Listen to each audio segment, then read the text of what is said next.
Hola, buenos días, bienvenidos. Qué bueno ver vuestras caras aquí acompañándonos para la capilla del día de hoy con el doctor Martínez, nuestro director.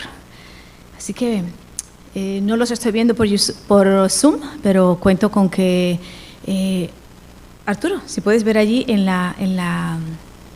mi ordenador, por favor, que puedes ver a todas las personas, y si podemos hacer un thumbs up para asegurar que todos me escucháis bien a través de Zoom. Muchas gracias, os agradezco.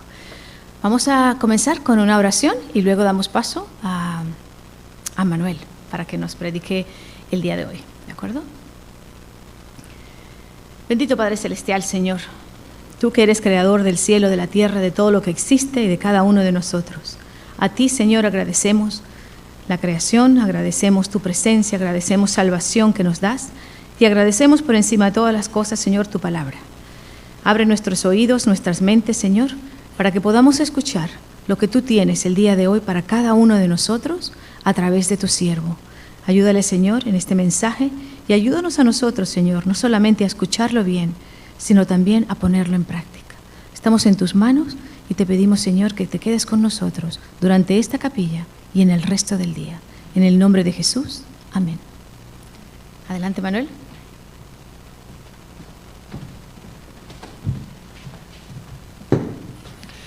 Pues hola, ¿qué tal? Es un verdadero placer de estar con vosotros.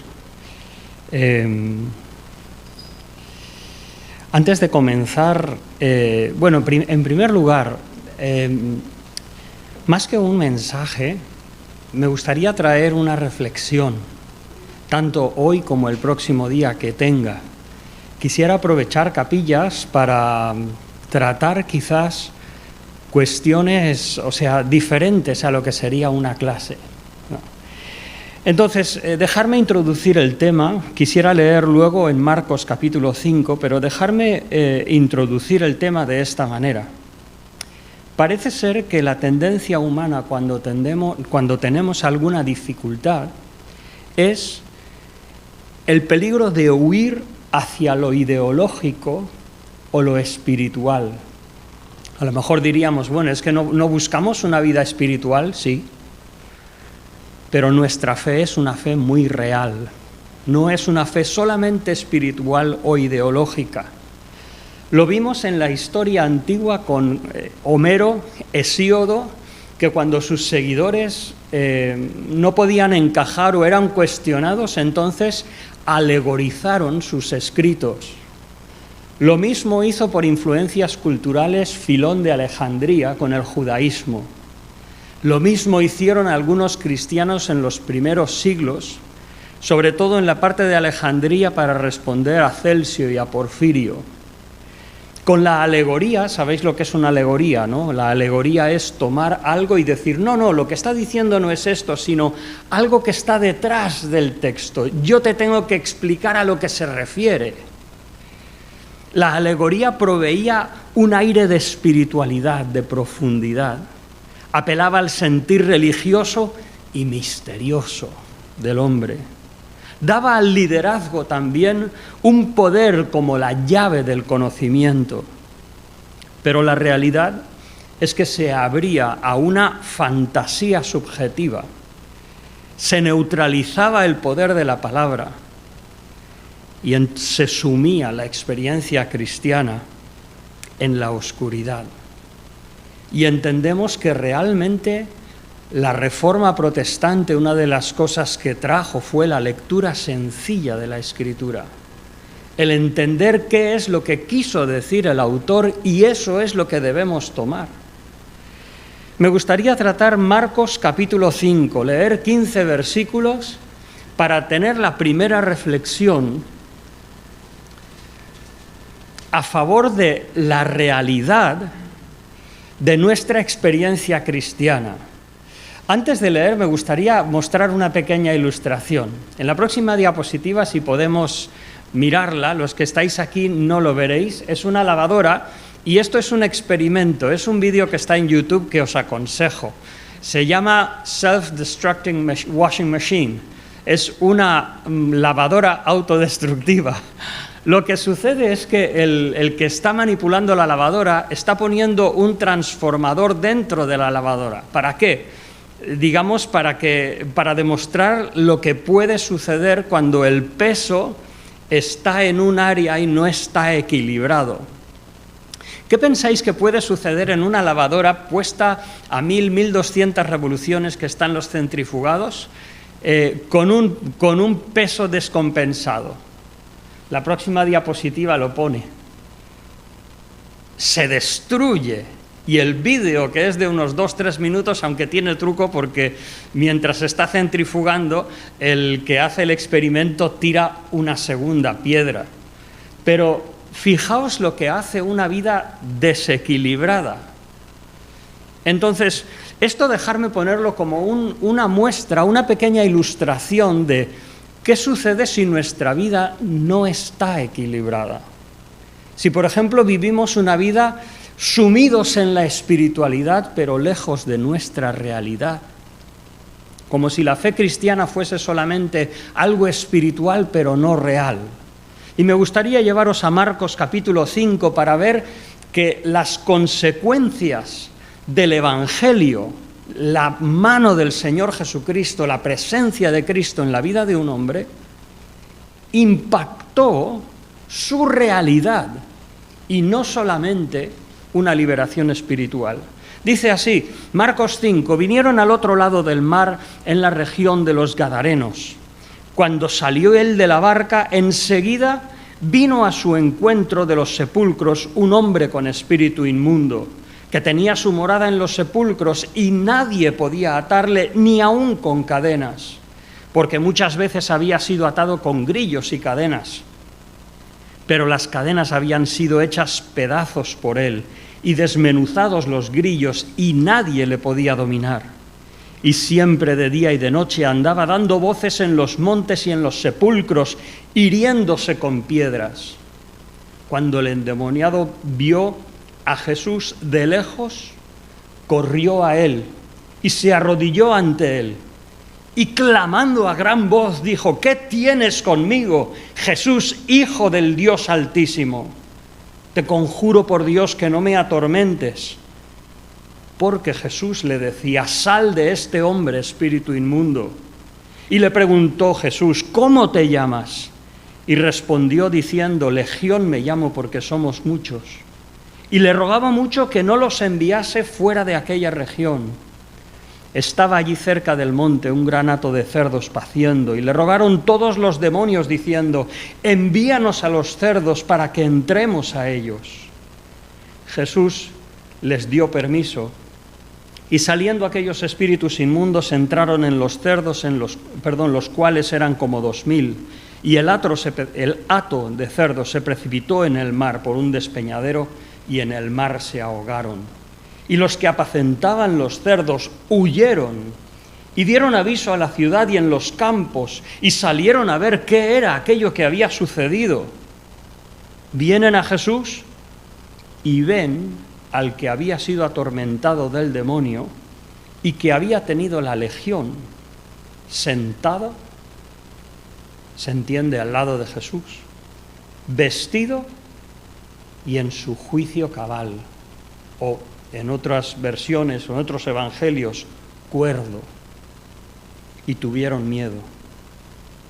Y les contaron los que lo habían visto, cómo le había acontecido al que había tenido el demonio y de los cerdos, y comenzaron a rogarle a Jesús que se fuera de sus contornos. Nos encontramos una historia fascinante narrada por los 3 evangelios sinópticos, con algunas pequeñas diferencias que se complementan unas a otras. Lo que vemos es que, en primer lugar, Jesús va al otro lado de Capernaum, al otro lado del mar, a tierra de Decápolis, una tierra que cuando los asmoneos desde Jerusalén quisieron presionar un judaísmo tradicional sobre estas ciudades helenizadas, estas ciudades apelaron a Roma para su protección. Y entramos en este escenario claramente alejado culturalmente de un terreno hebreo.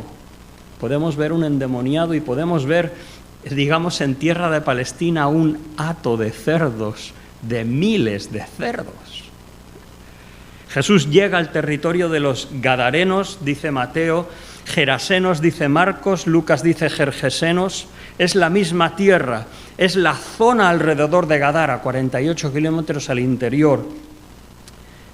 Pero pensamos que probablemente es la ciudad de Quersa, una ciudad que tiene una zona montañosa junto al mar con cuevas que bien pudieron ser esos sepulcros. Vemos que Jesús llega y mientras se acerca a la costa, Mateo dice que habían 2 endemoniados, quizás uno de los 2 en particular fue quien llevaba la voz cantante, se acercan con violencia a la costa para recibir a esos visitantes. Al llegar Jesús, el endemoniado se da cuenta que era Jesús y cambió su forma de dirigirse a él. Los demonios le pidieron permanecer en la región, estaban a gusto allí. Eso es importante cuando consideremos la reflexión segunda que otro día traeré. Y Jesús les permitió.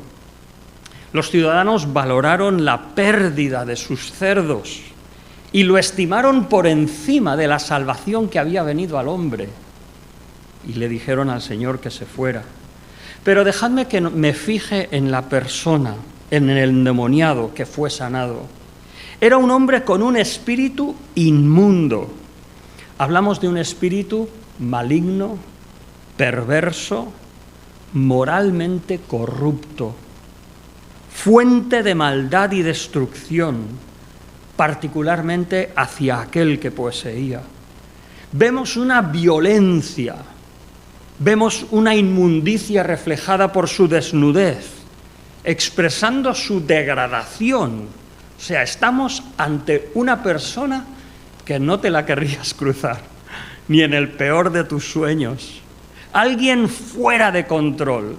A pesar de todos los intentos, nadie podía dominarlo. Siempre de noche y de día entre los sepulcros y los cerros, dando gritos. ¿Os podéis imaginar por un acantilado o una zona montañosa con cuevas que se dedicaban a sepulcros? Y este endemoniado por esas cuevas pegando gritos en una noche oscura. Realmente el espectáculo es terrible. Esa era la imagen, dando gritos, cortándose a sí mismo. Cuando se acerca Jesús al principio, sale como gritando con violencia. Cuando Jesús viene, se arrodilla a él. ¿Qué sentimientos de frustración, desesperación, qué actitud y qué conducta contradictoria e irracional, como una persona degradada, degenerada y encima poseída por un demonio. ¿Por qué me molestas, Jesús, Hijo del Dios Altísimo? Un grito estridente, encolerizado. Pero Jesús desde el principio decía: sal de este hombre, espíritu inmundo. El demonio le ruega: te ruego, no me atormentes, no me ordenes ir al abismo, según otros versículos podríamos poner como paralelo. Jesús le pregunta cómo se llama. ¿Por qué se lo preguntó el Señor? Quizás para dar a entender al hombre cuál era su problema, la profundidad de su dependencia. Y el demonio le dice legión. No creo que debamos entender literalmente los 6.000 soldados que incluía una legión, sino estamos hablando de simplemente una muchedumbre, un ejército. Al final el Señor saca a los demonios. Pero donde quiero poner el acento es cómo encontraron la gente al endemoniado después de que el Señor hubiera hecho su obra. Dice: sentado allí, vestido y cuerdo. La cordura, el sentido común, el equilibrio en nuestra vida humana debe ser también una consecuencia del Evangelio. Hay algunas cosas que, me acuerdo una vez en una conferencia que apunté algunas cosas que decían: la tendencia humana es vivir en el propio ombligo. Las cosas se reducen a nuestra lógica, no hay otras justificaciones. Mi forma de ser es la mejor, la más equilibrada. Mis problemas son los más duros y estoy haciendo todo lo posible, casi heroicamente, para superarlos. Y así las personas viven ensimismadas, o bien en clanes que favorecen su personalidad. Y aún en esos clanes nunca faltan las críticas mutuas y las descalificaciones. Cuando aceptamos al Señor, ¿esto cambia? Debería darnos otro sentido. Sin embargo, la realidad es que hay veces que personas toman la experiencia del Evangelio y de alguna manera se retuerce y encuentran en el Evangelio un terreno para aquellas torceduras que hay en su personalidad, acentuarlas. El sábado pasado estaba en una reunión y hablaban acerca del trabajo y hablaban de un señor que dice, yo es que por ser cristiano no me quieren en ningún trabajo. Y decía, ¿cómo? Y entonces, bueno, unos hermanos dijeron, pues ven y trabaja con nosotros en una fábrica de pollos, un matadero de pollos, que es una cadena de trabajo constante donde trabajan unas 15 personas. Duró un día. ¿Por qué? Porque mientras estaba en la cadena, no solamente que él, por hablar y dar testimonio, hablaba con todos los que estaban allí, sino es que distraía a los que estaban trabajando y la cadena del matadero de pollos se estropeaba constantemente. El problema no era el Evangelio, ni era porque era cristiano, es porque no tenía el suficiente sentido común, equilibrio en su vida para saber cómo trabajar.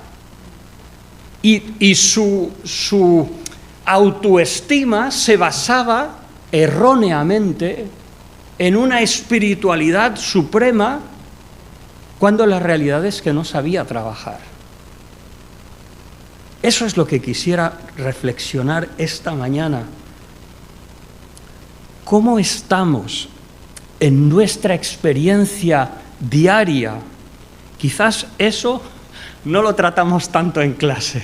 En clase tratamos formación espiritual, doctrina, libros de la Biblia, teología, cosas profundas, hebreo, griego, etcétera, etcétera. Yo quisiera en esta mañana reflexionar muy brevemente y hacer algunas preguntas sobre 7 áreas muy prácticas. En primer lugar, 2 áreas esenciales que gobiernan nuestras vidas. La primera, por supuesto, como creyentes, Dios. ¿Qué lugar ocupa Dios en tu vida? Si habláramos de una rueda del equilibrio, que queremos que sea equilibrada para que dando vueltas no se destruya como la lavadora. Dios ocupa un lugar muy central, pero asimismo el trabajo.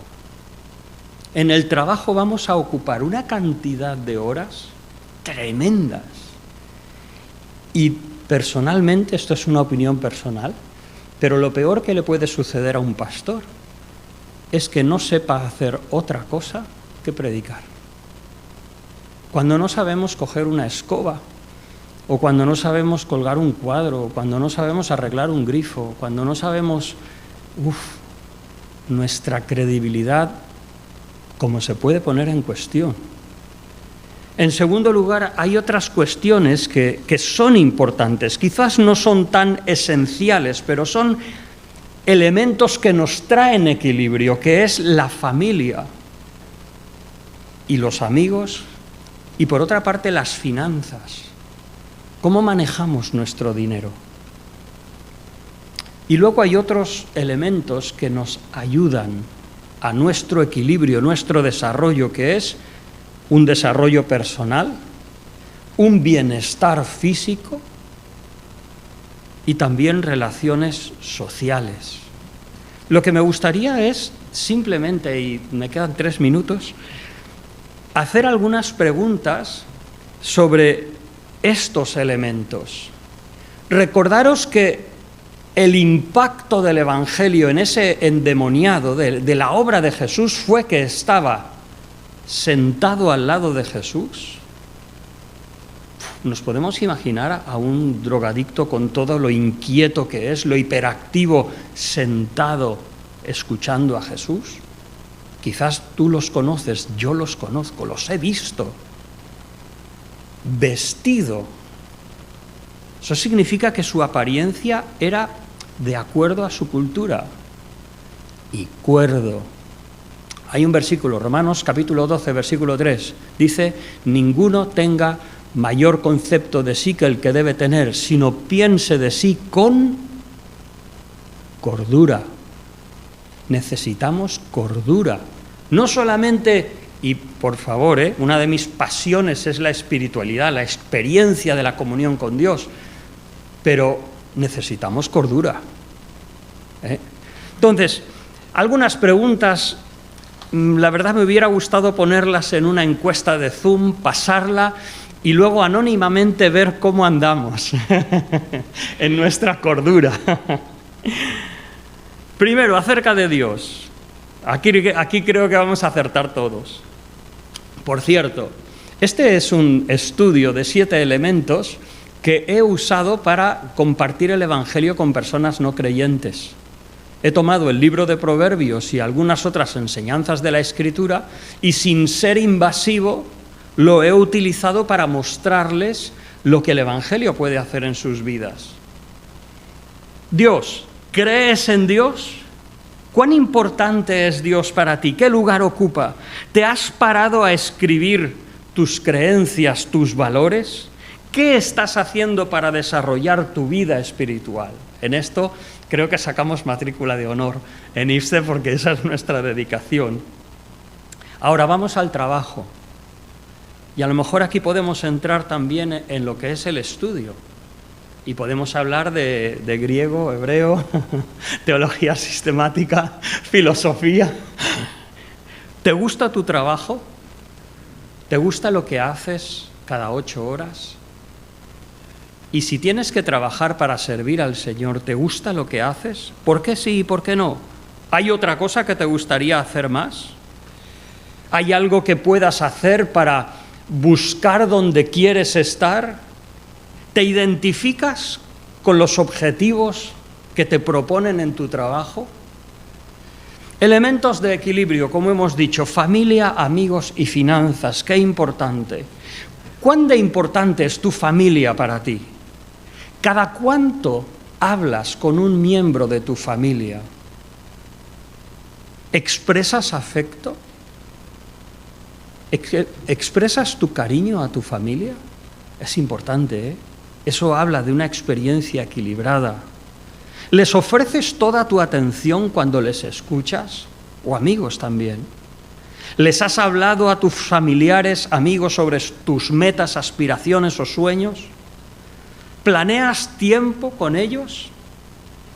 ¿Tienes miedo de expresar tus sentimientos a los que tienes cerca?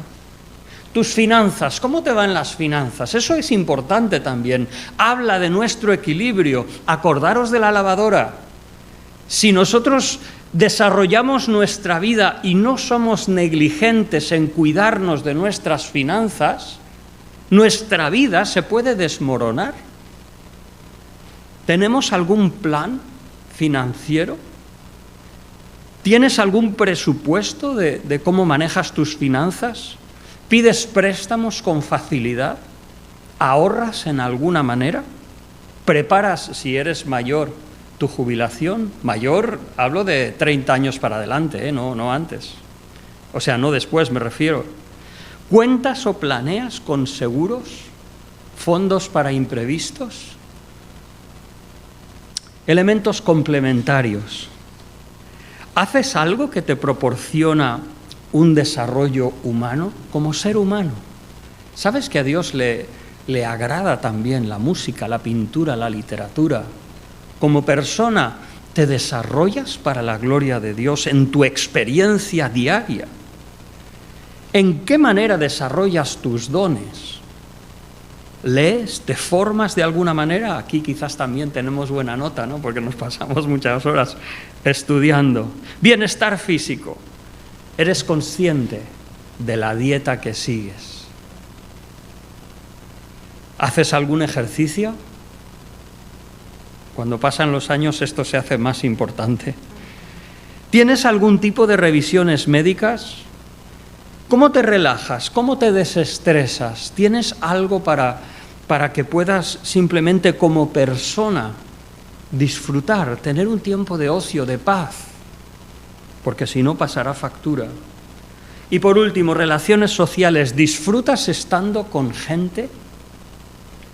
¿Escuchas cuando hablas con las personas? ¿Te aportan algo o nadie te aporta nada? ¿Te has encontrado a veces con personas que parece que solo hablan ex cátedra? Que no hay nada que puedas decir, no están interesados en ti, no les importa lo más mínimo, simplemente hablan contigo para darte a conocer todo lo que tú no sabes. ¡Qué pena! ¿Te sientes confiado cuando estás con otros o necesitas defenderte constantemente? ¿Estás involucrado en tu iglesia? ¿Y por qué no? ¿Estás involucrado en tu barrio? ¿Conoces a tus vecinos? ¿Dónde está el equilibrio? ¿Dónde está el equilibrio? En el Señor. Si coméis o bebéis o hacéis otra cosa, haced todo para la gloria de Dios. Y aquí podemos decir lo que Pablo dijo. No es fácil, hablando de nuestros fundamentos como persona, hablando de nuestro equilibrio como ser humano, es difícil. Yo me crié en un hogar donde era estructurado, pero lo único que recuerdo mi padre hacer conmigo fue llevarme un domingo por la mañana a ver el hockey, el Sardañola. No recuerdo nada más. Bueno, recuerdo otra vez que me dio en el trasero porque sin querer dejé la estufa puesta al lado de un friso de plástico y lo quemé y casi se quema la casa. Y me pilló mi padre y me arregló. Pero no me acuerdo de nada más. ¿Sabes que para mí no fue natural expresar afecto? ¿Sabes lo que eso puede significar en una familia? ¿En un matrimonio? ¿Con unos hijos? Es difícil. Nuestras torceduras originales no pueden no ser fáciles de arreglar. Alguien que no se cuida, alguien que es descuidado con sus finanzas, es muy difícil ajustar eso. Pero aquí es donde tenemos que ir a lo que Pablo dijo. Sé estar en abundancia, he aprendido a estar en abundancia y a estar en necesidad. Y luego dice, todo lo puedo en Cristo que me fortalece. Entonces esta mañana solamente dejar, el Señor nos da una comunión increíble en nuestro espíritu, llena nuestra alma como nada en el mundo, pero impacta también nuestra experiencia día a día, familia, trabajo, finanzas, relaciones sociales, etcétera, etcétera. Que el Señor nos ayude.